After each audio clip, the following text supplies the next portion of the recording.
Hello friends, कैसे हो आप सभी लोग। मैं हूं हेमंत पटेल और आज हम लोग क्लास 12 में रिलेशन एंड फंक्शन के बारे में बात करेंगे। दोस्तों, जैसा कि हमने आपको कल के लेक्चर में बताया था कि रिलेशन क्या होता है और उसको हमने कुछ एग्जाम्पल्स के थ्रू समझा था। साथ ही साथ हमने टाइप्स ऑफ रिलेशन के बारे में भी बताया था कि एम्प्टी रिलेशन आपका क्या होता है, यूनिवर्सल रिलेशन क्या होता है, ट्रिवियल रिलेशंस क्या होते हैं। ये सब चीज़ें हमने कल की वीडियो में आपको बता दी हैं। तो जो भी लोग कल का वीडियो नहीं देखे हैं उसका लिंक डिस्क्रिप्शन बॉक्स में आपको दे दिया जाएगा, आप लोग देख लें और फिर आज के टॉपिक को समझें। चलो स्टार्ट करते हैं। आज का हमारा टॉपिक है, आज हम लोग टाइप्स ऑफ रिलेशन के बारे में ही बात करेंगे। टाइप्स ऑफ रिलेशन के बारे में ही बात करेंगे। टाइप्स ऑफ रिलेशन में हमने आपको बताया था कि आज का टॉपिक हमारा बहुत ही इंपॉर्टेंट होने वाला है आपके बोर्ड एग्जाम के पर्पज से, बिकॉज आज हम इक्विवेलेंस रिलेशन की बात करेंगे, जहां से मोस्टली एक क्वेश्चन तो एटलीस्ट एग्जाम में आपको पूछा ही जाता है। तो इक्विवेलेंस रिलेशन में हमने कल आपको बताई थी कि इक्विवेलेंस रिलेशन कोई कब होता है। चलिए हम पहुंचते हैं अपने टॉपिक पर।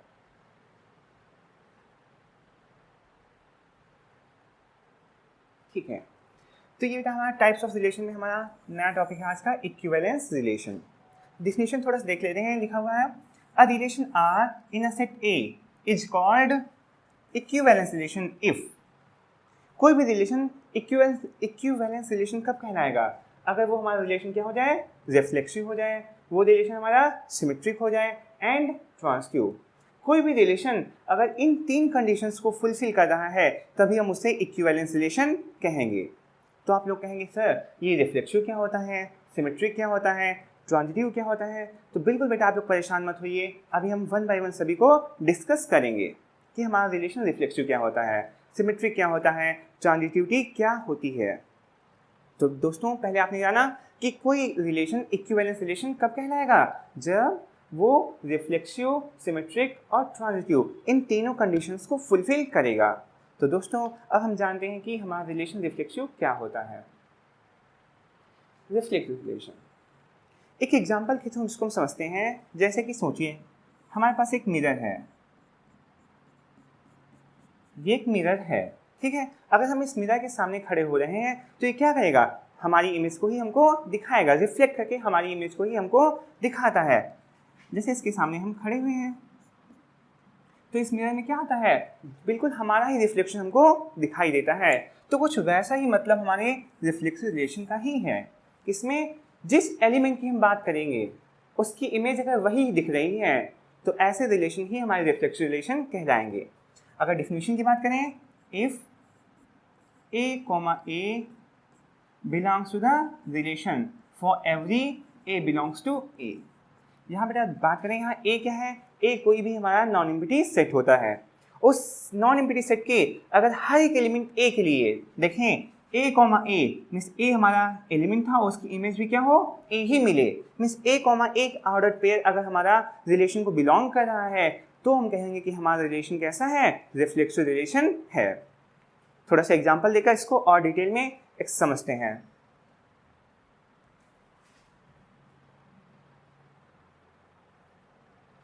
ओके, सो एक एग्जांपल के थ्रू हम इस बात को समझते हैं। जैसे कि कोई एक नॉन एम्प्टी सेट हमको दे दिया गया 1 2 3, ये एक नॉन एम्प्टी सेट हो गया, ठीक है। इस सेट पर हमने एक रिलेशन डिफाइन किया, एक रिलेशन कुछ इस तरह से डिफाइन कर दिया जिसमें कि हमारे पास 1,1 है, 1,2 है, 2,3 है, 2,2 है, 3,3 है। ये इस पर्टिकुलर नॉन एम्प्टी सेट के लिए हमने एक रिलेशन अपना डिफाइन किया। रिलेशन हमको क्वेश्चन में कभी कभी दे दिया जाता है, उसके एलिमेंट्स हमको फाइंड आउट करने होते हैं। ये हमने कल देखा था, बहुत सारे कल हमने ऐसे क्वेश्चंस किए थे जिसमें रिलेशन डिफाइन था, फिर हमने रिलेशन के ये एलिमेंट्स निकाल के लिखे थे। डायरेक्टली यहाँ पर हमने एक रिलेशन सपोज कर लिया कि इस पर्टिकुलर सेट के लिए ये एक रिलेशन हमारा है। तो हमको चेक करना है क्या ये रिलेशन हमारा रिफ्लेक्सिव होगा। तो उसके लिए देखते हैं, जो ये सेट ए है इसके पहले एलिमेंट 1 को देखते हैं। पहला एलिमेंट क्या लिया, लेट 1 बिलोंग्स टू ए। ये पहला, ये 1 जो है ये सेट ए का एलिमेंट है, ये रिफ्लेक्सिव कब कहलाएगा, अगर 1,1 हमारा रिलेशन में बिलोंग कर जाए। तो देखेंगे क्या 1,1 ऑर्डर पे हमारे रिलेशन में है, तो बिल्कुल है। तो क्या कह सकते हैं कि आपका रिलेशन रिफ्लेक्सिव है। तो कुछ बच्चे कहते हैं कि यस सर। नहीं बेटा, अभी बात हमारी कंप्लीट नहीं हुई है। हमने एक वर्ड लिखा है फॉर ऑल, इसको क्या बोलते हैं बेटा? फॉर ऑल एलिमेंट्स, यानी ए के हर एक एलिमेंट के लिए हमको बात करनी है। यहाँ तो हमने सिर्फ ए का भी वन एलिमेंट चेक किया है ना, अभी सेकेंड एलिमेंट 2 को चेक करना बाकी है। S2 also belongs to A, तो इसके लिए कौन सा ऑर्डर पेयर? 2,2। अगर ये भी रिलेशन में बिलोंग कर रहा हो तो कहेंगे कि हाँ देखें 2,2 क्या रिलेशन को बिलोंग कर रहा है, तो हाँ ये भी बात ट्रू हो गई है। अब एक एलिमेंट और रह जाता सेट ए में, कौन सा है? 3। इसी तरह से देखेंगे as 3 also belongs to A, तो इसके लिए ऑर्डर पे हमारा कौन सा हो जाएगा? 3,3। अगर 3,3 भी रिलेशन को बिलोंग कर रहा है तब हम कह सकते हैं ए के हर एक एलिमेंट के लिए, ए का एलिमेंट पहला कौन सा था? 1 के लिए ऑर्डर पे हमारे पास क्या होना चाहिए? 1,1। इसी तरह 2 के लिए ऑर्डर पे हमारा क्या होना चाहिए? 2,2 और 3 के लिए 3,3। अगर ये सभी ऑर्डर पेयर्स हमारे रिलेशन में मिल रहे हैं तब कहेंगे कि जो ये रिलेशन था ये रिलेशन कैसा हो जाएगा? रिफ्लेक्सिव रिलेशन हो जाएगा।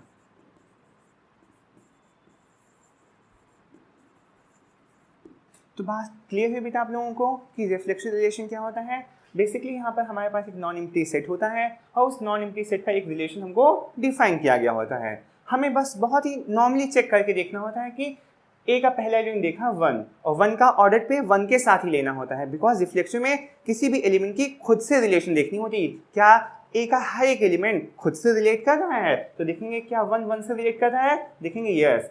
क्या 2 से रिलेट कर रहा था? बिल्कुल नहीं। और 3 से रिलेट कर रहा था? तो आप कहेंगे यस सर। तो जब ये तीनों कंडीशन फुलफिल हो रही हैं तो हम कह देंगे कि हमारा रिलेशन कैसा है? रिफ्लेक्सिव रिलेशन है। क्या बात बेटा आप लोगों को क्लियर हुई? आई थिंक क्लियर हो गई होगी। चलिए ठीक है, अब रिफ्लेक्सिव रिलेशन के बाद हमारा जो दूसरा कंडीशन थी इक्विवेलेंस रिलेशन होने के लिए, वो हमारा था सिमेट्रिक रिलेशन। अब बात करते हैं सिमेट्रिक रिलेशन क्या होता है।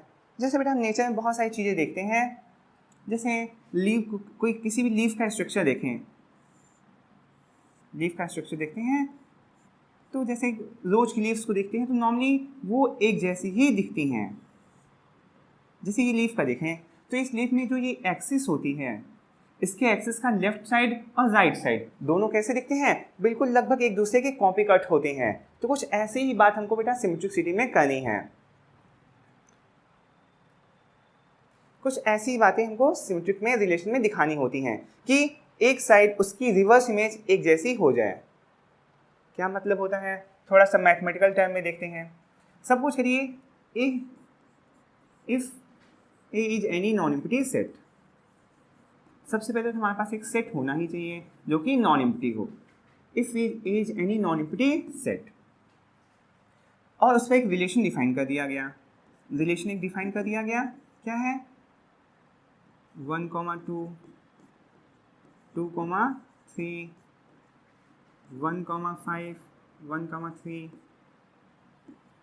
2,1 3,1 एंड 3,2। ये एक कोई नॉन एम्प्टी सेट था, जैसे कि हम सेट मान लेते हैं। सेट कौन सा हमारा नॉन एम्प्टी सेट है?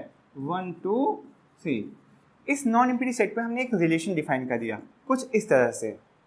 तो हमको यहाँ चेक करना क्या होता है, हम आगे यहाँ एलिमेंट्स लेकर चलते हैं। यहाँ सेट ए में हमको कितने एलिमेंट्स हैं उससे बहुत ज़्यादा फर्क नहीं पड़ता है, हमको बेसिकली किसकी बात करनी होती है? रिलेशन में कौन कौन से ऑर्डर्ड पेयर्स आए हुए हैं। तो रिलेशन में जैसे देखा हमने, हमारे पास 1,2 ऑर्डर्ड पेयर आया था। तो अब यहाँ सिमेट्रिक रिलेशन की बात करनी है, तो 1,2 अगर R को बिलोंग कर रहा है तो ऑर्डर्ड पेयर्स का ऑर्डर चेंज कर दें, मीन्स 2,1 कर दें। अगर 2,1 भी R को बिलोंग कर रहा है तो कुछ यही मतलब होता है हमारा सिमेट्रिक रिलेशन का, कि फॉर एवरी ऑर्डर्ड पेयर, मतलब क्या होता है? For every ordered pair A, B belongs to R. This implies that B, A also belongs to R. Then the relation is called symmetric relation. Means हर एक order pair जो कि R में belong कर रहा है, अगर उसका symmetric order pair means B, A अगर वो भी रिलेशन को बिलोंग कर जाए तो हम ऐसे रिलेशन को ही क्या बोलते हैं? सिमेट्रिक रिलेशन कहते हैं। तो इस कंडीशन को, इस डेफिनेशन को हम इस एग्जांपल में अप्लाई करके देखते हैं क्या कंडीशन हमारी ट्रू हो रही है। तो हमने पहला ऑर्डर पेयर 1,2 लिया था, तो 1,2 का सिमेट्रिक क्या होगा 2,1। क्या रिलेशन में मिल रहा था? यस 2,1 हमको मिल रहा था। लेकिन केवल एक एलिमेंट को नहीं चेक करना है, आर के हर एक ऑर्डर पेयर के लिए ये कंडीशन फुलफिल होनी चाहिए। उसके लिए दूसरा ऑर्डर पेयर लेकर देखते हैं। 2,3 को लेकर देखा, 2,3 का सिमेट्रिक पॉइंट क्या बनेगा 3,2। क्या 3,2 मिल रहा है? बिल्कुल आप कहेंगे कि यस सर 3,2 भी हमारे रिलेशन में प्रेजेंट है। इसी तरह नेक्स्ट 1,3 के लिए देखते हैं। 1,3 के लिए 3,1 भी हमको मिल रहा है रिलेशन में। इसी तरह अगर बेटा आगे भी देखें 2,1 के लिए देखें, 2,1 का सिमेट्रिक क्या होगा 1,2। 3,1 का सिमेट्रिक क्या होगा 1,3 एंड 3,2 का सिमेट्रिक क्या होगा 2,3। तो यहाँ इस रिलेशन के हर एक ऑर्डर पेयर के लिए उसका सिमेट्रिक जो एलिमेंट होगा वो इसी रिलेशन में बिलोंग कर रहा है। अगर ये सभी ऑर्डर पेयर्स के लिए ट्रू हो रहा है तो ऐसे रिलेशन को ही हम लोग क्या कहते हैं? सिमेट्रिक रिलेशन कहते हैं। तो आई थिंक बेटा आप लोगों को डिफिनेशन क्लियर हो गई होगी कि सिमेट्रिक रिलेशन क्या होता है। तो सिमेट्रिक रिलेशन की डिफिनेशन की बात करें तो for every order pair A comma B belongs to R. R के हर एक ऑर्डर पेयर के लिए अगर ए कॉमा बी अगर रिलेशन में बिलोंग कर रहा है तो अगर बी कॉमा ए भी हमको रिलेशन में मिल रहा है तभी हम कहेंगे कि रिलेशन हमारा कैसा है, तभी हम कह सकते हैं कि रिलेशन हमारा कैसा है? सिमेट्रिक रिलेशन है। बात क्लियर हो गई है? चलिए नेक्स्ट रिलेशन पे मूव करते हैं, हमारा ट्रांजिटिव रिलेशन। ट्रांजिटिव रिलेशन क्या होता है? ये इक्विवेलेंस रिलेशन की लास्ट कंडीशन होती है। ठीक है, तो इसको भी थोड़ा सा डिटेल में जानते हैं। पहले डिफिनेशन लिख लेते हैं। क्या होता है? If A, B and belongs to R and B, C also belongs to R. For all बेटा ये बात कर लेते हैं यहाँ A, B, C जो भी एलिमेंट्स लेते हैं ये सभी एलिमेंट्स हमारे कहाँ से आते हैं? जो भी नॉन एम्प्टी सेट A होता है वहाँ से हमारे A, B, C ये एलिमेंट्स लिए आते हैं। तो हम दो ऑर्डर पेयर्स कुछ इस तरह से सपोज करते हैं। ये नहीं होता है कि कोई भी दो ऑर्डर पेयर्स ले लेते हैं। ऑर्डर पेयर्स इस तरह से लेते हैं कि फर्स्ट ऑर्डर पेयर का second element second order pair के फर्स्ट एलिमेंट के इक्वल होना चाहिए। मीन्स हमको दो ऑर्डर पेयर्स रिलेशन की कुछ इस तरह से लेने होते हैं कि second element of first order pair is equal to the first element of second order pair. ठीक है, अगर हमको ऐसे दो ऑर्डर पेयर्स मिल रहे हैं उस रिलेशन में, then if A, C also belongs to R, अगर इन दो ऑर्डर पेयर्स रिलेशन में हैं उसके लिए अगर हमको A और C ऑर्डर पेयर भी रिलेशन में मिल जाता है then it is called transitive. Then the relation is called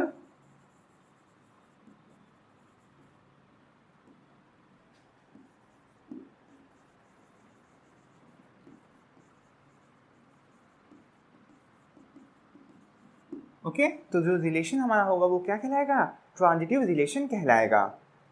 तो डिफिनेशन थोड़ा सा क्लियर है आप लोगों को? ठीक है, इसको थोड़ा सा और एलेबोरेट करने के लिए हम एक एग्जांपल के थ्रू इस डिफिनेशन को एक्सप्लेन करते हैं। चलिए हमने एक सेट ले लिया। फॉर एग्जांपल हमने क्या ले लिया? एक सेट ले लिया। सेट बेसिकली वही 1 2 3 ले रहे हैं तो वही ले लेते हैं, कोई प्रॉब्लम नहीं है। इस सेट पर हमने एक रिलेशन ले लिया। रिलेशन पहले लिया जैसे बेटा हमने 1,1 ले लिया, 1,2 ले लिया, 2,3 ले लिया, 1,3 ले लिया। चलो बस इतना ही रिलेशन में ले लेते हैं। ठीक है, हमने इस ऑर्डर पेयर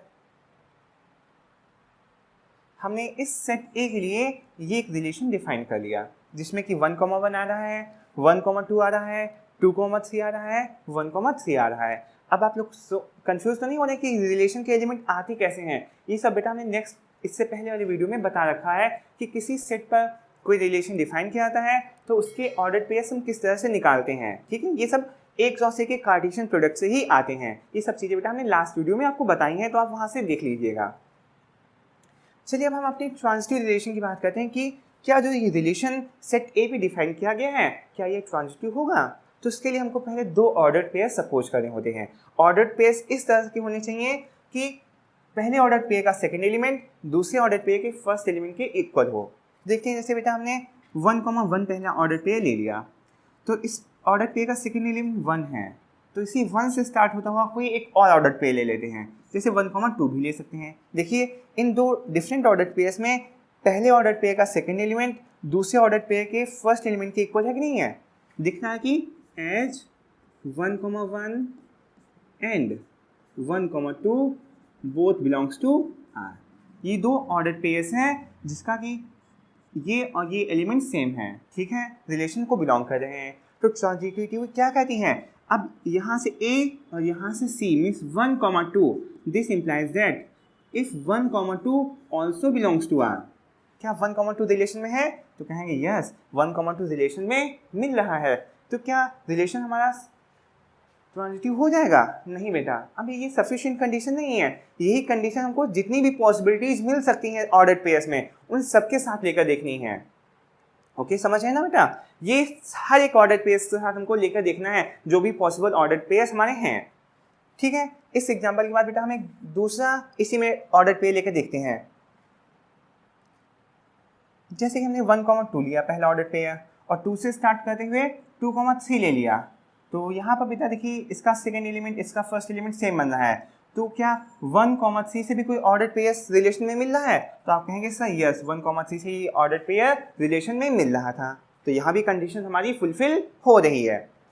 और कोई ऐसा एग्जाम्पल लेके देखिए जहाँ पर फेल हो रही कंडीशन, क्या ऐसा कोई मिल सकता है एग्जाम्पल। अगर हम 2,3 को फर्स्ट अपना ऑर्डर पेयर लेते हैं, 2,3 को फर्स्ट ऑर्डर पेयर लेते हैं, तो इसके लिए सेकंड ऑर्डर पेयर हमको नहीं मिल पाएगा, क्योंकि फिर 3 से स्टार्ट होता हुआ कोई दूसरा ऑर्डर पेयर हमारे पास होना चाहिए, लेकिन 3 से स्टार्ट होता हुआ कोई दूसरा ऑर्डर पेयर नहीं है, तो ये हमारा फर्स्ट ऑर्डर पेयर नहीं लिया जा सकता। 1,3 को भी पहला ऑर्डर पेयर नहीं ले सकते हैं। तो यहाँ जितने भी ऑर्डर पेयर्स पॉसिबल थे उन सब के लिए A, C हमको क्या मिलेगा, A, C भी रिलेशन में बिलोंग कर रहा है। Means for all A, B and B, C belongs to R, we can get A, C also belongs to R। तो जो ये रिलेशन डिफाइन था इस सेट A पर, R क्या हो जाएगा आपका, R रिलेशन हमारा ट्रांजिटिव हो जाएगा, ठीक है। इस तरह से बेटा वेरीफाई कर लेते हैं कि अगर कोई ऐसा हमको ऑर्डर पेयर नहीं मिल रहा है जो हमारी कंडीशन को फेल करे, तो हम कह सकते हैं कि रिलेशन हमारा कैसा है, ट्रांजिटिव रिलेशन कहलाएगा। तो थोड़ा सा बेटा आप लोगों को ये तीनों रिलेशंस क्लियर हुए कि रिफ्लेक्सिव रिलेशन हमारा क्या होता है, सिमेट्रिक रिलेशन क्या होता है, ट्रांजिटिव क्या होता है, ठीक है। अब इन पर बेस्ड हम कुछ बेटा प्रॉब्लम्स डिस्कस करेंगे, ठीक है। कोई डाउट लगे बेटा फिर से आप देख लीजिएगा वीडियो को रिवाइंड करके। चलिए पहला प्रॉब्लम बेटा हमारे सामने है, let T be the set of all triangles in a plane with R a relation in T given by R equal to T1, T2 such that T1 is congruent to T2। बेटा ये हमको relation define किया गया है कि किसी relation में दो ट्रायंगल्स कुछ इस तरह से आएंगे कि वो आपस में क्या होंगे, कॉन्ग्रुएंट होंगे। तो हमको दिखाना है सो that the R is an equivalence relation. हमको क्या प्रूफ करना है कि रिलेशन हमारा इक्विवेलेंस होगा। तो बहुत ही अच्छा क्वेश्चन है, बहुत ही अच्छा है, इससे बेटा आपको बहुत अच्छे से समझना है। चलिए बात करते हैं। सबसे पहले सेट हमारे पास सेट क्या था, सेट ए मान लेते हैं, क्या था, लेट टी बेटा, ओके सॉरी बेटा यहाँ पर सेट का नाम मेंशन किया गया है, टी सेट है, तो यहाँ पर हम टी ही सेट लेंगे। सेट का नाम क्या दिया गया, टी। टी सेट क्या है, the set of all triangles in a plane. क्या दिया गया है, set of all triangles in a plane. Means हम बात कर रहे हैं कि एक प्लेन में जितनी भी ट्रायंगल्स पॉसिबल हैं उन सभी का कलेक्शन ले लिया गया है सेट टी। इस सेट टी पे एक रिलेशन डिफाइन किया गया आर, किस तरह से, T1, T2 टाइप के ऑर्डर्ड पेयर्स आ रहे हैं, so that T1 is congruent to T2। ये रिलेशन डिफाइन किया गया है फॉर ऑल T1, T2 बेटा आपके कहाँ से बिलोंग करेंगे, belongs to the set T. Okay, जो भी रिलेशन के और या ऑर्डर्ड पेयर के एलिमेंट्स होते हैं T1 और T2, ये सभी हमारे सेट टी से ही बिलोंग करते हैं।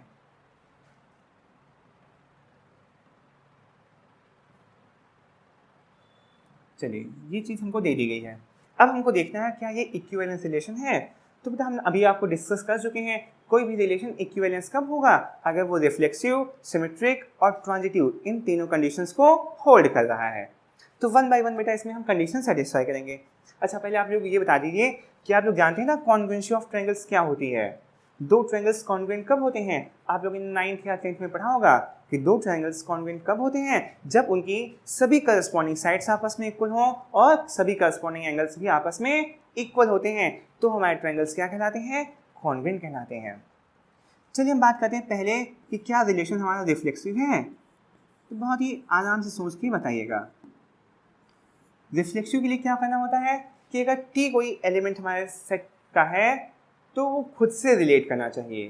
मीन्स हर एक एलिमेंट अगर टी का खुद से रिलेशन में है, यानी उस रिलेशन को खुद से होल्ड कर रहा है, तो वो रिलेशन हमारा रिफ्लेक्सिव कहलाता है। तो क्या हम देखते हैं टी कॉमा टी, मतलब कि कोई ट्रायंगल ले लिया है, क्या ये हमारा आर में बिलोंग करेगा। For every T belongs to T, ये हम मान लेते हैं T1 कॉमा T1। T1 क्या है, सेट टी का एक एलिमेंट है। For every T1 belongs to T, क्या ये कंडीशन होल्ड कर रही है। अगर ये होल्ड करेगी तो रिलेशन हमारा रिफ्लेक्सिव होगा। तो यहाँ T1 क्या बेटा, कोई भी एक ट्रायंगल है जो कि हमने इस सेट से लिया है, क्या वो ट्रायंगल T1 के साथ, बेटा T1 क्या, T1 के साथ रिलेशन में होगा। रिलेशन क्या डिफाइन किया गया था, कॉन्ग्रुएंसी। हम जानते हैं बेटा कोई भी ट्रायंगल खुद के कॉन्ग्रुएंट हमेशा ही होता है। Every triangle is always congruent to itself, because उसकी मेजरमेंट्स तो खुद के इक्वल होंगी ही होंगी, यानी सभी करस्पॉन्डिंग साइड्स आपस में इक्वल होंगी, सभी करस्पॉन्डिंग एंगल्स आपस में इक्वल होंगे। तो कोई भी एंगल ट्रायंगल खुद के कॉन्ग्रुएंट हमेशा ही होगा। क्योंकि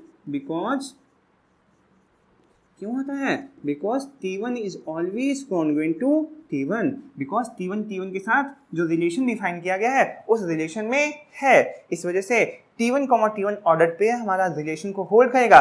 for every T1 belongs to T, means जो सेट T है उसमें जितने भी ट्रायंगल्स हैं उन सभी ट्रायंगल्स के लिए ये कंडीशन होल्ड करेगी। तो हम कह सकते हैं कि जो रिलेशन हमारा डिफाइन था T1 is congruent to T2, ये रिलेशन हमारा कैसा हो जाएगा, रिफ्लेक्सिव रिलेशन हो जाएगा। ठीक है, रिफ्लेक्सिव हो गया। अब हमको बात करनी क्या ये रिलेशन सिमेट्रिक हो पाएगा। चलिए देखते हैं सेकंड क्या रिलेशन हमारा सिमेट्रिक होगा।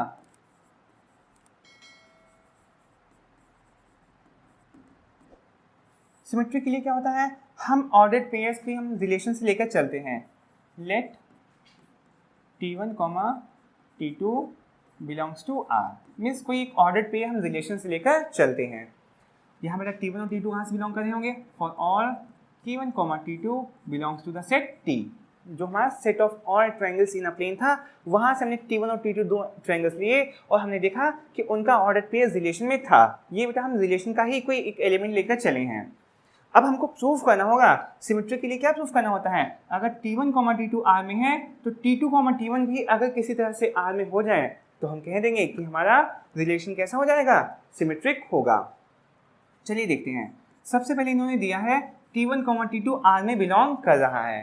अच्छा, रिलेशन में कोई एलिमेंट कब आएगा, जब वो उस रिलेशन की कंडीशन को फुलफिल कर रहा होगा। फुलफिल करने का मतलब क्या होगा कि T1 और T2 में क्या रिलेशन था, कॉन्ग्रुएंसी का रिलेशन था ना।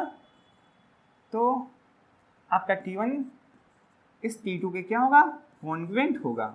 भाई ये ऑर्डर पेयर रिलेशन में कब होगा, जब वो इस कंडीशन को होल्ड कर रहा होगा, यानी T1 और T2 आपस में क्या है, कॉन्ग्रुएंट है। अच्छा, इसको बेटा हम क्या इस तरह से लिख सकते हैं, T2 is congruent to T1, लिख सकते हैं कि नहीं लिख सकते हैं बताइए। अगर T1 T2 के कॉन्ग्रुएंट में है तो T2 T1 के भी क्या हो जाएगा, कॉन्ग्रुएंट में, बिकॉज दो ट्रायंगल्स अगर कॉन्ग्रुएंट हैं तो वो हर रिस्पेक्ट में एक दूसरे के इक्वल होते हैं।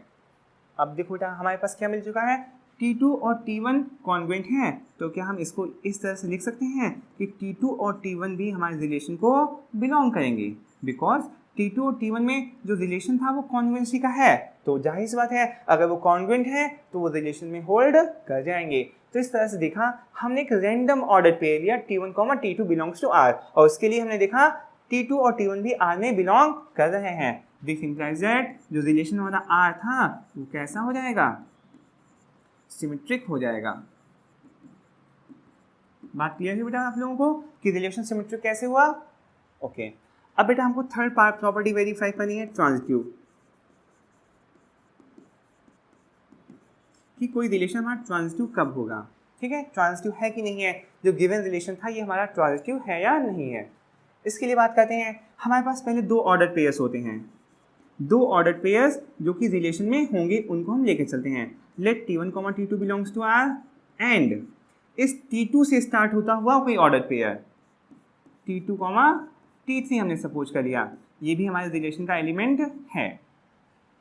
आप अच्छे से जानते हैं यहाँ T1, T2, T3 ये जितने भी ट्रायंगल्स हैं ये सभी ट्रायंगल्स हमारे कहाँ से लिए जाएंगे, जो भी सेट दिया गया था T, जो भी सेट T दिया गया था, set of all triangles in a plane, वहीं से बेटा T1, T2, T3 आपके सभी बिलोंग कर रहे हैं।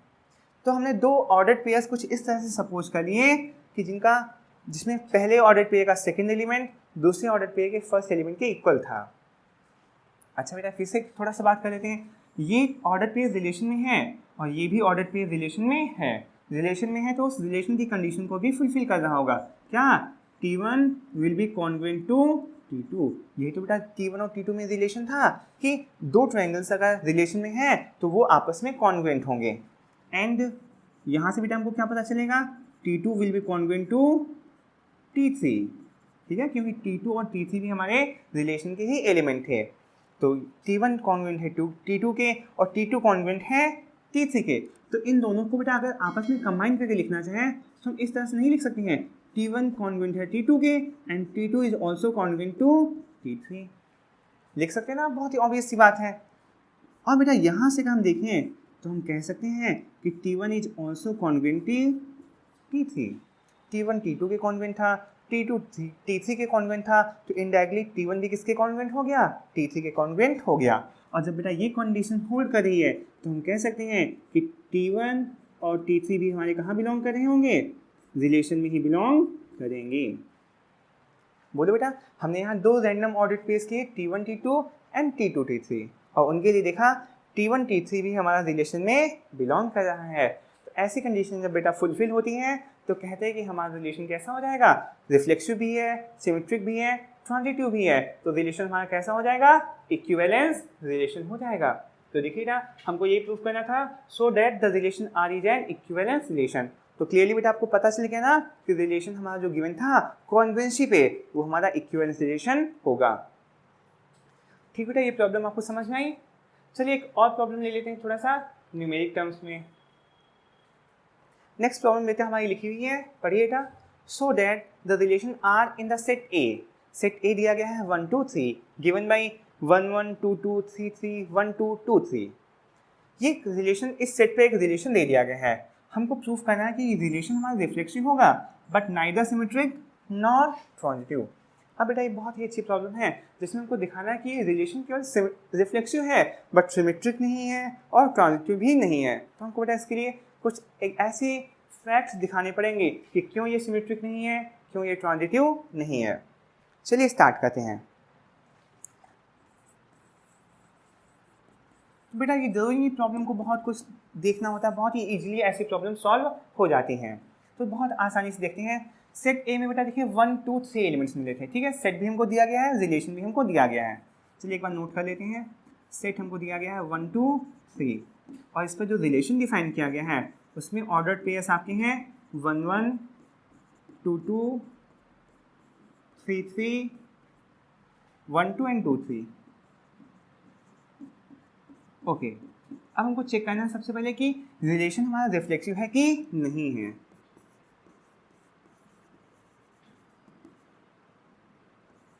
रिफ्लेक्सिव के लिए बेटा फिर से रिमाइंड करिए, हमने क्या बताया था रिफ्लेक्सिव के लिए कि सेट के ए के हर एक एलिमेंट के लिए अगर जैसे 1 की बात करें तो 1, 1 अगर हमारा रिलेशन में हो रहा है यानी 1 खुद से रिलेटेड है तो देखिए क्या 1, 1 आर में बिलोंग कर रहा है, बिल्कुल कर रहा है।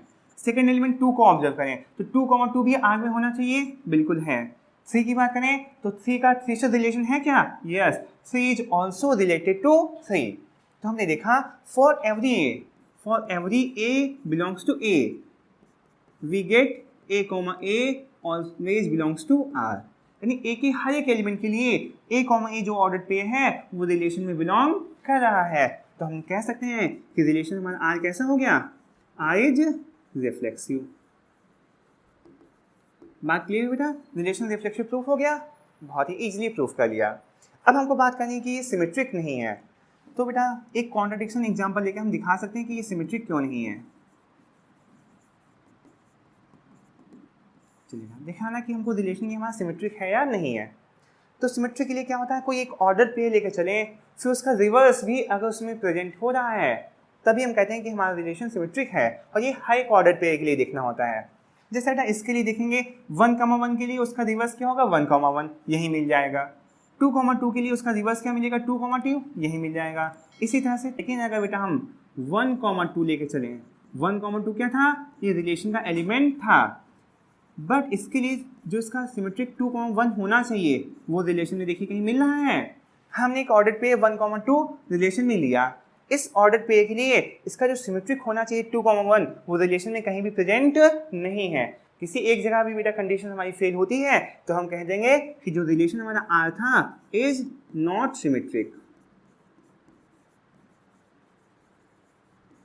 क्लियर हो बेटा? हमको बस एक एग्जाम्पल कॉन्ट्रडिक्शन देना था कि किस जगह ये कंडीशन फेल हो रही है, तो हमको इन सब में चेक करने की जरूरत ही नहीं थी। जहां पर फेल हो रही थी बस उसको लेकर देखा और दिखाया कि ये फेल हो रहा है। 1,2 रिलेशन में है बट उसके लिए 2,1 रिलेशन में नहीं मिल रहा है। आप लोग चाहें तो ये वाला ऑर्डर पे लेकर भी देख सकते थे।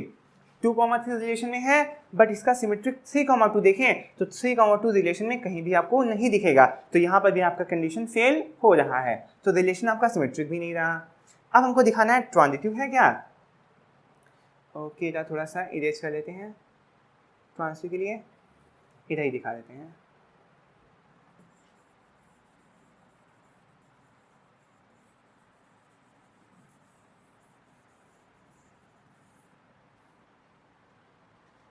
चलिएगा ठीक है। थर्ड प्रॉपर्टी हमको देखनी है क्या, रिलेशन हमारा ट्रांजिटिव है कि नहीं है। ट्रांजिटिव के लिए बेटा क्या होते हैं, हमारे पास दो ऑर्डर पेयर ऐसे होनी चाहिए जो रिलेशन में होल्ड कर रहे हो और उनका फर्स्ट ऑर्डर पेयर का second element second order pair के फर्स्ट एलिमेंट के साथ कोइंसाइड करना चाहिए। तो हम जैसे बेटा ये दो ऑर्डर पेयर देखेंगे, देखें 1,2 एंड 2,3। देखिए लेट 1,2 एंड 2,3 दोनों ही देखिए आर में बिलोंग कर रहे हैं और वो कंडीशन भी होल्ड कर रही है कि ये 2 से स्टार्ट एंड हो रहा था और ये 2 से ही स्टार्ट हो रहा है। तो ये दो रिलेशन के एलिमेंट हैं। ट्रांजिटिव के बाद बेटा क्या कहते हैं, अगर ए कॉमा सी मीन्स 1,3 अगर ये भी आर में हो जाए, रिलेशन में मिल जाए, देखें क्या बेटा 1,3 रिलेशन में था, आप कहेंगे नहीं था, 1,3 रिलेशन में बिलोंग नहीं कर रहा है, तो ये कंडीशन फेल हो गई, तो आपका क्या नहीं हुआ, सो आर इज नॉट ट्रांजिटिव।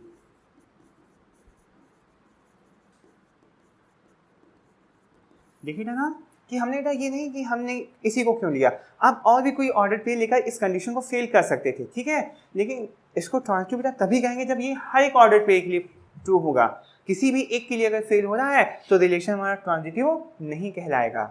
तो ये बेटा बहुत ही अच्छी प्रॉब्लम थी जिसमें हमने देखा कि ये रिलेशन जो डिफाइन था इस सेट पे वो सिमेट्रिक तो रिफ्लेक्सिव तो है बट सिमेट्रिक नहीं है और ट्रांजिटिव भी नहीं है। तो बेटा आज का लेक्चर हम लोग यहीं पर एंड करते हैं। आज के लेक्चर में हमने बेटा बहुत ही इंपॉर्टेंट चीज़ें डिस्कस की कि एक इक्विवेलेंस रिलेशन क्या होता है, वो किन 3 कंडीशंस को फुलफिल करने के बाद ही हम उसको इक्विवेलेंस कहते हैं। तो हमने बेटा ये सब चीज़ें आज जान ली। अब बेटा नेक्स्ट क्लास में हम आगे की बातें डिस्कस करेंगे। Thank you very much.